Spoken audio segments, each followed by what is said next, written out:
Welcome back to my channel G learn mathematics. हम लोग ये प्रोजेक्टाइल का क्वेश्चन देख रहे हैं। प्रोजेक्टाइल जब बॉल को हम इंक्लाइन प्लेन पे फेंकते हैं and the projected with velocity कितना है 10 metre per second, the angle of projection is at 30 degree और जो ये प्लेन है वो भी 30 डिग्री पे बना हुआ है। तो ऐसे क्वेश्चन में और डायरेक्ट जो क्वेश्चन होते हैं उसमें क्या फ़र्क होता है और क्यों, क्या ऐसा करे कि हमारा डायरेक्ट आंसर आ जाए। देखो, जो डायरेक्ट क्वेश्चन जो हमने पढ़ा था वो ऐसा पढ़ा था यू वेलोसिटी से फेंकते हैं तो इसका रेंज कैसे निकालते थे हम लोग, यू कॉस थीटा टी निकालते थे। और टी कैसे निकालते थे, वाई बराबर you sine theta T minus half G T square, है ना। जब यहाँ पे आएगा तो y ज़ीरो हो जाएगा तो ये हो जाएगा 2u साइन थीटा बाई जी हो जाता था। That is the t and that is the पूरा कंप्लीट टाइम ऑफ फ्लाइट, मतलब इतने टाइम में ये जो ऑब्जेक्ट है यहाँ ओरिजिन से इस पॉइंट पे r,0 पे आ जाएगा। दिस इज़ द पूरा टाइम। अगर यहाँ पे हाईएस्ट पॉइंट पे पूछा गया जाता था तो हम लोग क्या लिखते थे, u साइन थीटा बाई जी लिखते थे, है ना। एक क्लियर है, इतना तो बहुत सिंपल होता था। बट अभी क्या हो रहा है कि देखो, हमारा जो ऐसे फेंक रहे थे तो हमारा जी हमेशा क्या कर रहा था, डाउनवर्ड कर रहा था। तो अभी हमने अपना प्लेन ही बदल दिया, है ना। तो हमें इसके हिसाब से करना होगा। तो ना तो जी के जो हैं दो कंपोनेंट होंगे, यहाँ पे होगा जी, ये हम लोग यहाँ पे लेते हैं, मान लो ये थीटा है तो ये 90 माइनस थीटा। तो इस तरह जो कंपोनेंट होंगे जी कॉस 90 यानी जी साइन थीटा, और जो डाउनवर्ड कंपोनेंट होंगे वो होगा जी कॉस थीटा। तो जो यहाँ पे जो U sine theta T minus half G, चूँकि यहाँ पे दोनों को सेम ही लिया है, यहाँ पे मैं अल्फा ले लेती हूँ ताकि आपको कन्फ्यूज़न ना हो, ठीक है। तो अभी जो हमारा टाइम यहाँ पे ये था, अब जो यहाँ पे जी वाई, देखो जी वाई यहाँ है तो अब जो वाई हो जाएगा वो u sine theta T minus half g y, है ना। और जी वाई का वैल्यू क्या हो जाएगा, जी कॉस अल्फा टी स्क्वायर। चूँकि यहाँ दोनों 30 डिग्री है तो दोनों का वैल्यू सेम हो जाएगा, अलग बात है। फिर वाई को आप ज़ीरो करोगे तो 2u sine theta by g cos alpha, यानी कि this is the value of t. तो ये अगर टाइम कम है तो याद रखो, बट जो कंसेप्ट है वो यही है ना। बस मैंने कुछ क्या किया, जी के कंपोनेंट थीटा 90, अब यहाँ पे ट्रायंगल हम जैसे पाइथागोरस में से बनाते हैं ना, थीटा 90 माइनस थीटा, तो यहाँ पे जी हो गया तो G sine theta and G cos theta. और यहाँ पे चूँकि मैंने थीटा ऑलरेडी दे ले रखा समझाने के लिए तो जी अल्फा ले लेते, तो जो टाइम है वो ये हो जाएगा। तो फिर अब कहानी ख़त्म है। रेंज पूछ रहा है तो यू एक्स टी पहले लिख देते थे, लेकिन ये जो रेंज है यहाँ पे जी भी काम करेगा, तो प्लस हाफ जी, इस डायरेक्शन में जो भी जी होगा G sine theta into T square, है ना।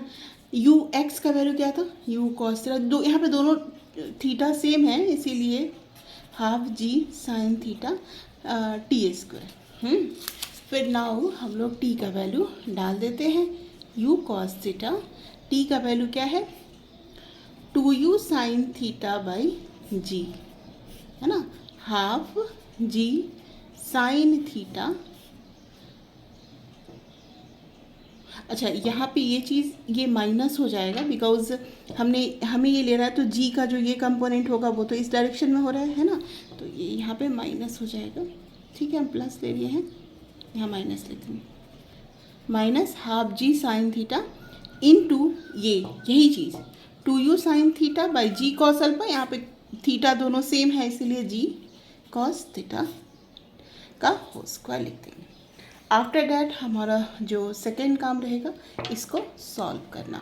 तो सॉल्व करने के लिए हमको थीटा का वैल्यू पता है 30 डिग्री 80 डिग्री जो भी है वो लगा देंगे, 2u स्क्वायर बाई जी, है ना, कॉस थीटा साइन थीटा, तो 2 को भी इसी में कंज्यूम कर लो तो 2 साइन 2 थीटा हो जाएगा, और साइन 2 थीटा मतलब साइन 60 डिग्री, साइन 60 डिग्री मतलब √3/2।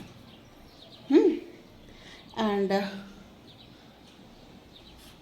माइनस, हाँ यहाँ पे भी लिखना पड़ेगा ना, G 2u sine theta by G, यहाँ पर छूट गया, G cos theta, and the cos theta का वैल्यू भी फिर क्या है 30 डिग्री, फिर ये हो जाएगा √3/2 गॉट।